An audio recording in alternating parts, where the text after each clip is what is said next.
ओम शांति। आज 1 सितंबर 2023 की साकार मुरली। आज बाबा ने कहा, मीठे बच्चे, देह सहित सबकी याद भूल, बाप जो है जैसा है उसे यथार्थ पहचान, स्वयं को बिंदी समझ, बिंदी रूप से बाप को याद करो। प्रश्न, कौन सा ज्ञान इस समय बाप से ही तुम्हें मिलता है और कोई नहीं दे सकते? उत्तर, तुम स्त्री पुरुष साथ में रहते गृहस्थ व्यवहार की संभाल करते पवित्र रहो। यह ज्ञान अभी इस समय बाप तुम्हें देते हैं और कोई यह ज्ञान दे नहीं सकता। तुम्हें दान तो 5 विकारों का करना है, लेकिन मुख्य काम जिस पर पूरी विजय पानी है, सर्वशक्तिमान बाप की याद और सीमत पर चलने से ही यह ताकत मिलती है। गीत है, दुखियों पर रहम करो। ओम शांति। वही बाप बेट बच्चों को समझाते हैं। कौन है यह बाप? यह बच्चे जानते हैं जिनके सम्मुख बाप बैठे हैं। अब तुम बच्चों की बुद्धि का योग बेहद के बाप तरफ है। बुद्धि का योग अभी हद के बाप से तोड़ना है। सारी दुनिया के जो भी मित्र संबंधी है, बल्कि इस देह को, दुनिया को, सबको भूलना है। यह बाप के डायरेक्शन मिलते हैं। बाप बच्चों को कभी नहीं भूलते हैं। बाप तो कहते हैं, भक्ति मार्ग में भी तुम भक्तों की हम संभाल करते आए हैं, परंतु ड्रामानुसार तुम बच्चों को भूलना ही है। भुलवाती है माया। हम आत्मा हैं, यह भी रावण भुला देते हैं, बेईमानी बना देते हैं। यह तुम बच्चों का पाठ है। ऐसे नहीं कि तुम वहां से बाप को भूल जाते हो, परंतु वह जो है जैसा है उस बाप की याद और सुख देने का ज्ञान भूल जाते हो। अभी तुम जानते हो बाबा कल्प कल्प आते हैं। बाबा कैसा है यह भी बुद्धि में धारण करना है। मनुष्यों ने तो शिवलिंग का बड़ा चित्र बना दिया है और सभी के चित्र तो ठीक है, जैसे ब्रह्मा, विष्णु और शंकर का चित्र भी ठीक है। मंदिरों में पूज जाते हैं, परंतु परमपिता परमात्मा का नाम, रूप, देश, काल जो है वो भूल जाते हैं। चित्र भी भूल जाते हैं। अभी तुम बच्चों को समझा जाता है कि आत्मा बिंदी रूप है, स्टार मिशल बिंदी है, भ्रिकुटी के बीच में रहती है। बच्चे जानते हैं हम आत्मा है, शरीर की भ्रिकुटी के बीच मुझात्मा का स्थान है। यह तो सब मानेंगे। बहुत सूक्ष्म बिंदी जैसी है। यह भी जानते हो परमपिता परमात्मा भी ऐसे बिंदी रूप ही होगा। खुद आकर समझाते हैं, मैं भी बिंदी हूँ, परंतु मनुष्यों ने बड़ा रूप ज्योतिर्लिंगम बना दिया है, जैसे बुद्ध का भी बड़ा लंबा चौड़ा रूप बनाते हैं। पांडवों के शरीर भी भक्ति मार्ग में बहुत लंबे बनाते हैं। भक्ति मार्ग में लंबे चित्र होते हैं, ज्ञान मार्ग में छोटी चीज होती है। परमात्मा कहते हैं, मैं बिंदी हूँ। कहाँ कहाँ बहुत बड़ा लिंग भी रखते हैं, नहीं तो बिंदी की पूजा कैसे हो सके? पूजा तो जरूर बड़ी चीज की होगी ना। तुमको अबिंदी रूप समझाया है। इन बातों को मनुष्य तो समझ न सके। तुम बच्चों को भी पहले ये समझ नहीं थी। अभी जब परिपक्व अवस्था हुई है तो समझते हो यह तो यथार्थ बात है। और शुरू से लेकर बाप भी समझाते तो हम समझ नहीं सकते, क्योंकि बिंदी कोई चीज तो है नहीं। हम मानते नहीं। परंपरा से शिवलिंग कहा जाता, यह फिर क्या है? तो बाप समझाते हैं कि वो भी रॉन्ग है। मैं जो तुम्हारा बाप हूँ, मैं बिंदी हूँ, तुम्हारा भी बिंदी रूप है, परंतु पूजा आदि के लिए बड़ा शिवलिंग बनाते हैं। आत्मा का रूप भी शालिग्राम बनाते हैं, परंतु ऐसे है नहीं। आत्मा इतनी बड़ी हो नहीं सकती। आत्मा देखने में भी बड़ा मुश्किल आती है। यह समझने की बड़ी गूढ़ बातें हैं। आत्मा भी बिंदी रूप है।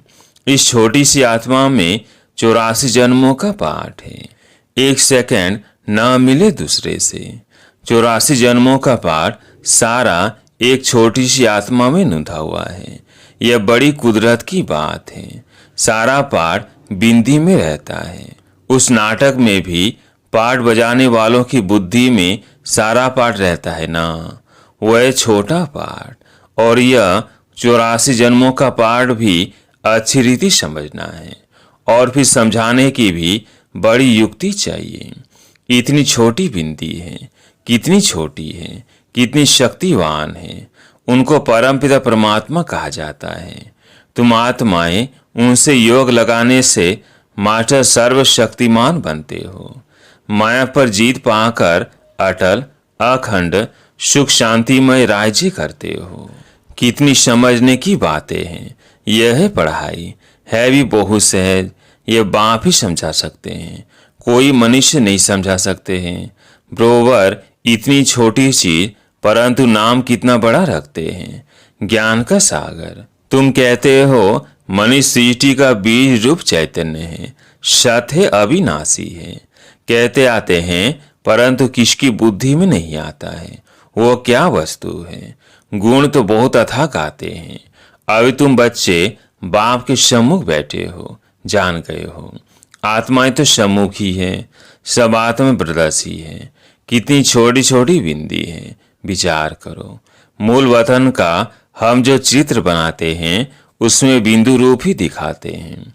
जैसे स्टार्स आकाश तत्वों में ऊपर खड़े हैं, वैसे ही मैं तत्वों में भी हम ऐसे स्टार मुआफिक अपने अपने सेक्शन में खड़े होंगे। झाड़ छोटे छोटे स्टार्स का बना हुआ है। वहां से फिर आत्मा आती है, शरीर धारण करती है पाठ बजाने लिए। कैसे नंबरवार आत्माएं आती है, ये सारी बुद्धि चलनी चाहिए। हर एक धर्म का सेक्शन अलग होगा। बाप दृष्टांत दे समझाते हैं। बनन ट्री का भी मिसाल समझाते हैं। हिंदी बहुत जगह चलती है तो बच्चों को हिंदी भाषा में समझाना पड़ेगा। परमपिता परमात्मा भी हिंदी भाषा में ही समझाते हैं। आजकल जहां तहां इसका प्रचार करते रहते हैं। एक भाषा होना तो मुश्किल है। कई समझते हैं परमपिता परमात्मा तो सब भाषाएं जानते होंगे, परंतु ऐसे तो हो न सके। अथा अनेकानेक भाषाएं हैं, वह तो सीखनी पड़ती है। परमपिता परमात्मा को तो कुछ सीखना नहीं है। उन्होंने कल पहले जिस भाषा में समझाया है उसमें ही समझाते हैं। बाकी भाषाएं तो हर एक को पढ़नी होती है। बाप को पढ़नी होती है क्या? तुम देखते हो शुरू से हिंदी चली है, सब हिंदी सीखते जाते हैं। भारत में हिंदी का प्रचार है। बाप भी हिंदी में समझाते हैं, फिर हर एक को अपनी भाषा में ट्रांसलेशन कर औरों को समझाना पड़े। बाप और बाप की रचना का परिचय सबको समझाना है। सभी का सदगति दाता वो एक बाप है। ये सब जानेंगे बरोबर। बाप आया हुआ है। बाप कहते हैं मैं भारत में ही आता हूँ। भारत हमारा बर्थ प्लेस है। शिव के मंदिर, देवी देवताओं के मंदिर भी यहाँ हैं। देवी देवताओं का राज्य भी भारत में होता है। बाप भी भारत में आते हैं। देवी देवता धर्म की स्थापना यहाँ की है तो मंदिर भी जरूर यहाँ चाहिए। औरों के इतने मंदिर नहीं होंगे, यहाँ तो बहुत मंदिर है। घर घर में लक्ष्मी नारायण के चित्र, राधे कृष्ण के चित्र, राम सीता के चित्र रखते हैं, क्योंकि भारत में होकर गए हैं। परंतु उन्होंने कैसे राज लिया वो भूल गए हैं। चैतन्य में राज करके गए हैं। लक्ष्मी नारायण बैकुंठ के महाराजा महारानी है। उनको राज्य किए कितना समय हुआ यह भी जानते हैं। मुख से कहते भी हैं क्राइस्ट से 3000 वर्ष पहले देवी देवताओं का राज्य था, तो क्राइस्ट को 2000 वर्ष हुए ना। तो जो ऐसे कहते हैं उन्हें उसी बात पर समझाना चाहिए। कहते हैं क्राइस्ट से 3000 वर्ष पहले देवी देवताओं का राज्य था, अर्थात स्वर्ग था। ऐसे नहीं कि क्राइस्ट भी उस स्वर्ग में था। पूछेंगे क्रिश्चियन लोग तब कहाँ थे, यानी उन्हों की आत्मा ही कहाँ थी। इस्लामी बौद्धि, कृष्ण आदि की आत्माएं सब कहाँ थी, यह समझाना तो बड़ा सहज है। वह सब निर्वाण धाम व निराकारी दुनिया में थी। निराकारी दुनिया भी है। दुनिया में जरूर बोध रहने वाले होते हैं। सभी आत्माओं का निवास स्थान महातत्व रूपी निराकारी दुनिया में है। तुम बच्चों की बुद्धि में अब यह है कि इस समय सब देव देवताओं की आत्माएं हाजिर हैं। तब बाप आए हैं, फिर से देव देवता धर्म की स्थापना करते हैं। समझो, कोई धर्म आता है, पहले तो बहुत छोटा होता है। छोटी छोटी शाखाएं निकल जब पूरी होती है, तब यह तुम्हारा फाउंडेशन भी पूरा होता है। बीज और झाड़ का राज समझाना तो बहुत सहज है। मनुष्य सृष्टि का झाड़ बहुत धर्मों का है। समझते भी हैं फलाना धर्म था, तो फलाना धर्म नहीं था। अभी छोटे छोटे धर्म निकलते हैं, आगे तो नहीं थे ना। छोटी छोटी शाखाएं तो अभी निकली है। यह तुम बच्चे जानते हो और कोई नहीं जानते। आत्मा और परमात्मा का बिंदी रूप नहीं जानते हैं। अरे बाप ने तुम बच्चों को आकर समझाया है। तुम कहते हो बाबा हम आपके बच्चे हैं, कल पहले भी आपसे मिले थे, आपके बच्चे बने थे। बच्चे बनते हैं बाप का वर्षा लेने। बाप कहते हैं तुम हमारे हो, गोया एडाप्ट किया, मुख वंशावली बने। तुम सब एडाप्टेड हो। बाबा भी ब्रह्मा मुख से कहते हैं तुम आत्मा हमारी हो। तुम आत्माएं भी कहती हो बाबा आपने जो ब्रह्मा तन में आकर अपना परिचय दिया है, हम आपके हैं।